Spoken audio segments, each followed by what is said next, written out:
पुरणपोळी. पुरणपोळी.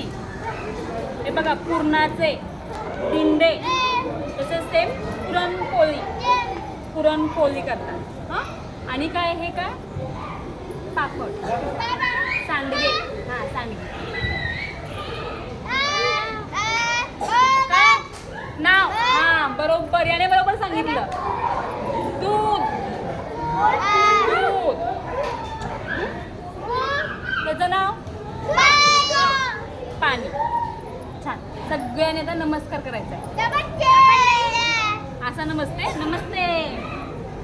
हां